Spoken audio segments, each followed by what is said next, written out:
Hello all, I am Shatabdi Acharya from Vedang Institute of Technology. In this video, we will deal up with a very important topic that is aromaticity. So, in the earlier lectures, I've just given you a brief idea about what is aromaticity actually when we were taking up resonance. So, if I see aromaticity, basically there are certain conditions for a compound to be aromatic. So, first of all, the primary condition is the presence of conjugation. The conjugation can be due to pi bond, lone pair or negative charge. And the conjugation means presence of alternate single bond and electron density. So, in order to consider a substance as aromatic, anti-aromatic or non-aromatic, we need to see a set of conditions which the compound must satisfy. So, let us go deeper into this topic to understand what exactly aromaticity is. So, we are already aware that aromatic compounds apparently contain alternate double bond and single bond in a cyclic structure and resemble benzene in their chemical behavior. So, whenever I am saying aromatic compound, the first thing that comes to your mind is benzene, obviously, right? They undergo substitution rather than addition. Why? Because that the conjugation they show or they showcase the conjugation that makes them very stable, as a result of which what they can only do is they do not want to break the conjugation, they do not want to break the aromaticity. Rather, what they do is they basically replace a group with hydrogen. Okay, therefore they undergo mostly substitution and not addition reaction. Why it might create a confusion that whenever you see a compound like this,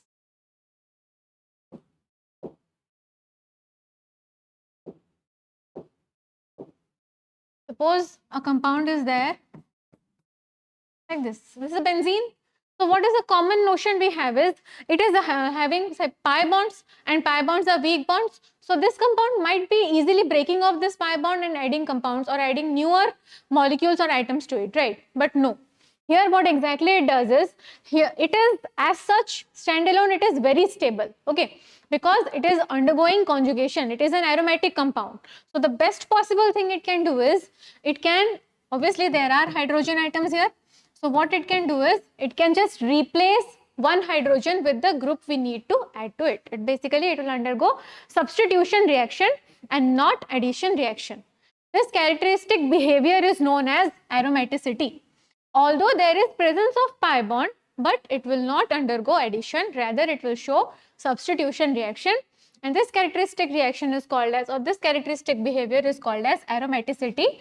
Basically, aromaticity is a criteria which is confined mostly to the aromatic compounds. Now, if I see certain criteria for aromaticity, then following are the main criteria. First thing is chemical behavior. If I look, then it will show only electrophilic aromatic substitution. Electrophilic means a E plus group will be substituted to the benzene ring, because the presence of alternate single bond and double bond makes this compound highly electron rich. Okay. So it will only and only undergo the substitution of electrophilic compound, that is electrophilic aromatic substitution will take place. Next is structure. If I look, then the bond length. Okay, here if I'm seeing this is a single bond, here it's a double bond, it's again a single bond, but what it should show is all the single as well as double bond must be equal. The bond length must be equal, irrespective of whether it is a single bond or double bond. Why? Because there is delocalization of charge. This pi bond is not confined in between these two particular carbon atoms. Rather, it is spread out in the whole ring. Therefore, there is no concept of pure single bond or pure double bond. Rather, the single bond and double bond length mix up and they acquire an average value which lies between the single bond and double bond. Okay, so this is the structural criteria for an aromatic compound. So, bond length equalization due to cyclic delocalization. Next, if I see the energetics, then they must be stability, the stability must be enhanced if I compare it to any pure single bond or a double bond. These structures must be highly stable. And if I see the magnetic behavior, then they should show ring current effect, anomalous chemical shift in NMR spectrum. Okay, so these are certain like main criteria for any aromatic compound. Now, if the first condition is fulfilled, now what is the first condition? Now, the first condition is presence of conjugation. Presence of conjugation. Mostly you need to look at two things. One is the presence of conjugation. Second thing, Huckel's rule. Now, Huckel's rule is of two types. One is 4n plus 2 pi electrons. Another one is 4n pi electrons. Now, the first criteria you need to see is whether there is presence of conjugation. Yes, if you find the presence of conjugation, you will move on to the second criteria. In the second criteria, you have to compare whether it has 4n plus 2 pi electrons or 4n pi electrons. And always remember, the value of n will be 1, 2, 3, so on. Okay, it should never have any fractional values. Got it? So, if the value, like if it satisfies the 4n plus 2 pi rule, then it will fall under the category of aromatic compound. If it is satisfying 4n pi rule, it will fall under the category of anti-aromatic compound. And in the first case, if it is not satisfying the conjugation case, you will not move on to the second criteria. And in the first case itself, if this condition is nullifying, then it will fall under the category of non-aromatic compound. So we have three categories of compound under this head. One is aromatic, one is anti-aromatic, one is non-aromatic. Got it?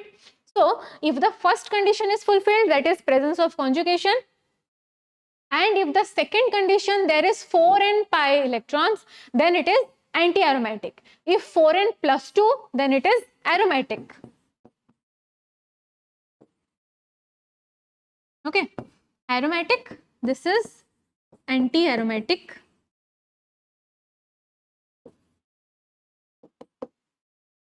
Got it? If the first condition is not fully met, then obviously we will not move on to the second one.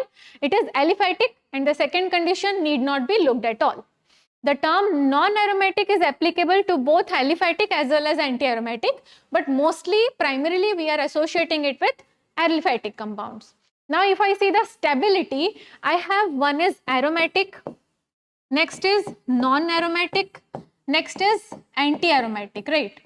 So, the order will be Anna, aromatic, non-aromatic, anti-aromatic. The stability order lies in this manner, okay? You have to remember the stability order is aromatic greater than aliphatic or non-aromatic and anti followed by last anti-aromatic, okay? Now, this is the criteria. First is condition of aromaticity. Two conditions as I have said. Cyclic, planar and continuous delocalization of pi electrons. Yes, if it is aliphatic or non-aromatic, then it will not fulfill this. If it is anti-aromatic, obviously it will fulfill the first condition. If it is anti-aromatic, then also it will fulfill that condition. Now, the next criteria you will move on to is 4n plus 2 pi electron. If this condition is not met, you need not look at the second condition. You will blindly name it as a non-aromatic compound. Now, if the first condition is met and it is following the 4n plus 2 pi electrons, then it will fall under the category of anti-aromatic. If the first condition is met and it is falling under the category of 4n pi electrons, 4n plus 2 pi electron is not required in this case, it will fall under the category of anti-aromatic compounds. Okay. So now what we will do is, let us take some examples and understand this. If I see the first structure, which is cyclopropene. Now what happens here is, there is presence of only one double bond. Double bond, single bond, single bond. The conjugation is not available here. So the first criteria only is not met. If the first criteria is not met, obviously we will not move on to the second one and we will simply declare it as a non-aromatic compound. The first criteria is not met, we need not look at the second one and we have declared it as a non-aromatic compound. If I look at cyclopropenyl cation, here what happens? The number of conjugation, if I try to look, there is one pi bond, one positive charge. So what happens? This pi bond can shift here, the positive charge can shift here. So basically there is a concept of delocalization, right? So the first condition is met. Now if I look at 4n plus 2 and 4n pi electrons. Now if I see 4n plus 2 pi electrons, this value comes out to be 1 pi bond means 2 electrons. So 4n plus 2 is 2. If I see 4n, this is also again 2. Now if I see like there are 2 pi electrons, so the value of n is 2 here. Now if the value of n is 2, now which condition is met? 4n plus 2 pi, this is 2. So value of n will be 0. But if I see here, the value of n will be 1 by 2. So it cannot, n cannot have a fractional value. Its value can be, its value can lie from 0, 1, 2, 3. So as its value is 0 here, number of n is, like the value of n is 0, therefore it falls under the category of aromatic compound. Now if I see cyclopropenyl anion, now here what happens? Again obviously conjugation is there, because if the pi bond is shifting here, then this negative value can shift over here. There is delocalization of charges. Now again if I have to look at these two rules, here now I will calculate this lone pair of electrons also, or this negative charge also, in the number of, like the total number of pi electrons. So here the value of 4n plus 2 will become 4 and 4n will become 4. If I look at this, the value of n will be 1 by 2 fractional, which is not possible. Here the value will be 1. Obviously it's possible. It satisfies the 4n rule. That's why it is an anti-aromatic compound. Got it? So cyclopropene was a non-aromatic compound. Its cation was a aromatic compound, and its anion was a anti-aromatic compound. I hope you know how to calculate now, which, like how to find out which compound is aromatic and which one is not. Now let's take some other examples also. If I see a 5-membered cyclic species, okay. In the first case, cyclopentadienyl anion, here what happens? Obviously conjugation is there, pi electron double bond, single bond, negative charge, single bond, pi electrons. So there is conjugation. First condition is satisfied. If I see the number of electrons, pi electrons here, 2 to 4 to 6, right? Definitely it is satisfying the 4n plus 2 rule. Hence it's falling under aromatic compound. Now if I see this, the value of n is 4. First condition is obviously satisfied, because positive charge also helps in extending the conjugation. Now if I see the 4n plus rule, 4n rule, it is satisfying this. Therefore it falls under the category of anti-aromatic compound. Here cyclopentadiene, the conjugation is breaking off. There is no conjugation present here. Therefore it is a non-aromatic compound. Got it? Now if I see 6-membered cyclic ring, benzene obviously is an aromatic compound, we all know. But if we see the Huckel's rule also, obviously conjugation is there, and Huckel's rule 4n plus 2 is 6. So the value of n will be 1. Therefore it's an aromatic compound. Okay. Now the next example, if I see 7-membered ring, obviously you now can calculate or find out which one is aromatic and which one is not. If I say this one, then conjugation is breaking off over here, therefore it's a non-aromatic compound. If I see this one, the conjugation is extended by this positive charge, and 4n plus 2 is 6. The value of n will be 1, hence it's an aromatic compound. And if I see here, obviously conjugation is extended by a negative charge here, and the value of 4n plus 2 is 8, and 4n is also 8. So it is mostly satisfying the 4n rule, therefore it's a anti-aromatic compound. Now, if I say this, fused polynuclear hydrocarbons, means fused rings basically. So examples are naphthalene, azulene, where there are 10 pi electrons each. Anthracene has, it's basically 3 benzene ring fused, so it has 14 pi electrons, and all of them satisfies the conditions of aromatic compounds. Obviously conjugation is there, as you can look at the structures. Now here the value of 4n plus 2 is 10, 4n plus 2 is 14, and here 10 as well. Therefore all of these satisfies aromatic condition. So what you have to remember here is how to find the structure of aromatic compounds. Next thing, the stability or order of aromatic, non-aromatic and anti-aromatic compound. Therefore always remember, if a compound is aromatic, then it would not undergo any such reactions which will destroy its aromaticity. Aromaticity is a very important factor for any compound to exhibit. So if it is exhibiting aromatic property, it will not undergo any such type of reaction where the aromaticity is by any chance it's getting destroyed.